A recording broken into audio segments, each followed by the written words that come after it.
நேற்று மேடையில் பேசிகிட்டு இருக்கும்போதே சீமான் ஏதோ சடனாக கோவப்பட்டு கீழே இறங்கி வந்து ஒருத்தர் அடித்தார். அப்புறம் மேலே ஏறி போய் மீண்டும் சொன்னார், இந்த மாதிரி சலசலப்புக்கும் சத்தங்களுக்கும் அஞ்சுற திராவிட நரிகள் அல்ல நாங்கள் அப்படின்னு ஒரு வீரவசனம் பேசினார்.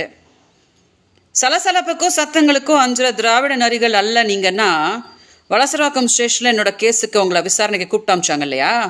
அப்போ இதே மாதிரி வீரமாக போய் அதை என்னன்னு தனியாக ஃபேஸ் பண்ணியிருந்துருக்கணும். அதை விட்டுட்டு ஆடியோ மெசேஜ் போட்டு, தம்பிங்களா நாளைக்கு அண்ணனை விசாரணைக்கு கூப்பிட்ருக்காங்க, எல்லாரும் வந்துருங்க அப்படின்னு சொன்னீங்களே, அது என்ன?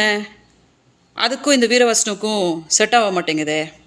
சலசலப்புக்கும் சத்தங்களுக்கும் அஞ்சுற திராவிட நரிகள் நீங்கள் இல்லைன்னா தமிழ்நாடு காவல்துறை அவங்களை விசாரணைக்கு கூப்பிட்ட போது வீரமாக போய் என்னென்னு ஃபேஸ் பண்ணியிருக்கணும் இல்லையா? பயந்து ஓடி போய் எதுக்கு சுப்ரீம் கோர்ட்டில் ஸ்டே வாங்கிட்டு நீங்கள் இப்போ பண்ணிகிட்ருக்கீங்க? நீங்கள் தான் போய் ஸ்டாலின் சார் வீட்டில் போய் பம்பிக்கிட்டு அவர் என் அண்ணன், தயாளு அம்மா என்னோட அம்மா அப்படின்லாம் சொல்லிட்டு உறவு கொண்டாடிட்டு இருக்கீங்களே தவிர, அவங்க யாரும் உங்களுக்கு பயந்து அஞ்சு ஐயோ என் தம்பி அப்படின்லாம் யாரும் உறவு கொண்டாடிட்டு இல்லையே.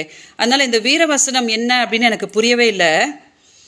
பார்த்துட்டு இருக்கவங்களுக்கு யாருக்காவது அந்த வீரவசனம் என்ன, அப்போ இதென்ன அப்படின்னு புரிஞ்சிச்சு அப்படின்னா எனக்கு கொஞ்சம் சொல்கிறீங்களா?